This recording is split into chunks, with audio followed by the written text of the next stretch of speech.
Let me just get this out. It's for a whole lot of people who might be lost on what's going on. And if you got anything like this, any devilish shit like this going on in a country such as here, America, you got to know this place was never built for certain people. We got to know that.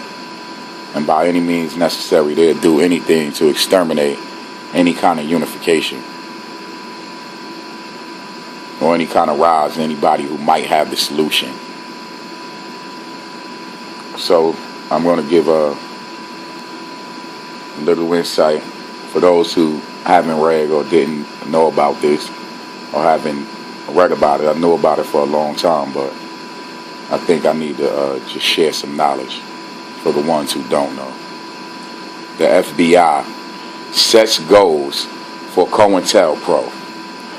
Under Director J. Edgar Hoover, the FBI's COINTELPRO counterintelligence program was aimed at investigating and disrupting dissident political groups within the United States in the 1960s.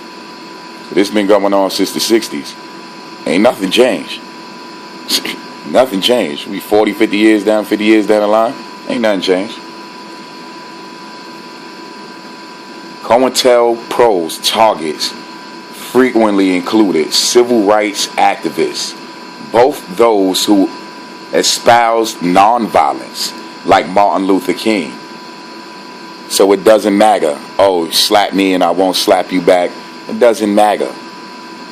Espoused nonviolence like Martin Luther King, and those that Hoover referred to as black nationalists, hate groups, like the Black Panthers. This is what the FBI director referred to as any black nationalist group, as a hate group.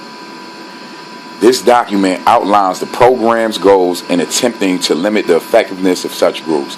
In practice, the FBI used infiltration, legal harassment, disinformation, and sometimes extra-legal intimidation and violence against King, the Panthers, and other black activist groups in its attempt to discredit and disrupt them. These are the goals. Prevent the coalition, and this is FBI documenting in every FBI office in America. This document is in there. It's the law. In other words, it's their law. So when they get ready to use this, they will. With brute force. Prevent the coalition of militant black nationalist groups in unity. There is strength. A truism that is no less valid for all its triteness. An effective coalition of black nationalist groups might be the first step toward a real Mau Mau. In other words, a black revolutionary army in America. The beginning of a true black revolution. They don't want that. They not having that by any means necessary. Now this is the FBI. This is J. Edgar Hoover who wrote these goals out. I mean, whoever the top of chain of command in the FBI, they send out agents to do just this. 2, prevent the rise of a messiah who could unify and electrify the militant black nationalist movement. Malcolm X might have been such a messiah. He is the martyr of the movement today. Martin Luther King, Stokely Carmichael. And what Stokely Carmichael was smart. He got the hell out of America because he already knew this. Stokely Carmichael went to Guinea and lived out in Guinea and started teaching out there and changed his name. Kwame Ture. Stokely Carmichael and Elijah Muhammad all aspire to this position. Elijah Muhammad is less of a threat because of his age. King could be a very real contender for this position should he abandon his supposed obedience to white liberal doctrines, non-violence in other words, and embraced black nationalism. They knew Martin Luther King was about to change his mind. They had to take him out. Carmichael has the necessary charisma to be a real threat in his way. So even charismatic peoples, they got their eyes on you. This go for a whole lot of these rappers and everything else. When you get too big, you done tore your drawers with the man. Prevent violence on the part of black nationalist groups. This is of primary importance and is, of course, a goal of our investigative activity. This is investigation. It should also be a goal of the counterintelligence program to pinpoint potential troublemakers and neutralize them before they exercise their potential for violence. So the CIA pinpoints, or as they go to pinpoint, not troublemakers, but potential. You might be a troublemaker, or so-called troublemaker in their eyes, and neutralize them any kind of way you can. Poison them, kill them, throw them in jail, frame them, anything you can, anything they can. 4, prevent militant black nationalist groups and leaders from gaining respectability by discrediting them to 3 separate segments of the community. The goal of discrediting black nationalists must be handled tactically in 3 ways. You must discredit those groups and individuals to, first, the responsible Negro community. That's in the hood. Your own people's in the hood. They want to discredit you amongst them so they can turn on you. That's one. These are tactics, CIA tactics, that they use to discredit people in the movement and the movement itself.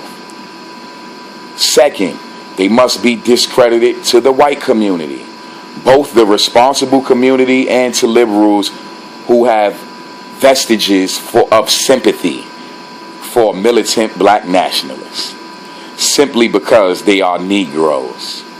Third, these groups must be discredited in the eyes of Negro radicals. A whole lot of these guys in the conscious community like fighting amongst each other, or so-called radicals, the followers of the movement.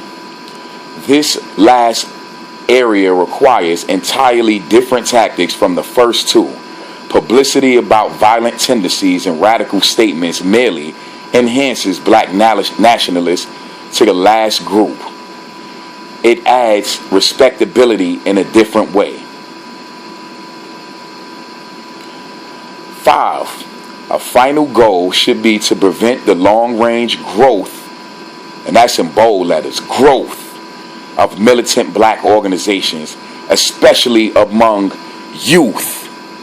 Specific tactics to prevent these groups from converting young people must be developed. Now they wonder why, certain people, I find it mighty ironic Bill Cosby comes up blind all of a sudden. I find it mighty ironic with Tupac. I find it mighty ironic with Jimi Hendrix. I find it mighty ironic with Bob Marley. I find it just ironic. Bill Cosby, this is all the same tactics. If you look at anybody who's had a voice in the community and spoke against certain things and didn't play their game, it's like Michael Jordan playing their game, and a whole lot of these other coons. That's why they leave him alone. See, he ain't doing no. He got enough money to investigate what happened to his father. He ain't gonna touch it because he ain't gonna look for that. Because now he tap dancing for him, so they'll leave him alone now. Because they already got enough to discredit him. They already tried with the gambling schemes and golfing and all that. And the same thing they did with O.J. Simpson and a whole lot of them. But O.J. was tap dancing with them also. He was tap dancing for him for too long. Also. And he got his nigga card. This is just something I just wanted to share. And there's a whole lot of other brothers out there that we never even heard of, because they were discredited and neutralized before they even made it to a national platform. Certain generations of us, like I was born in 82, around the crack epidemic and everything else. You know what? We already know, and it's already been admitted by these beasts, that they sabotaged the black community and put drugs in our community. And that was just to neutralize us, because they knew we would be the ones to set it off. They knew this. And they were scared. And they started working on us way back then for what was going on in the world with us today. Shit make me sick to my stomach. I'm out this motherfucker.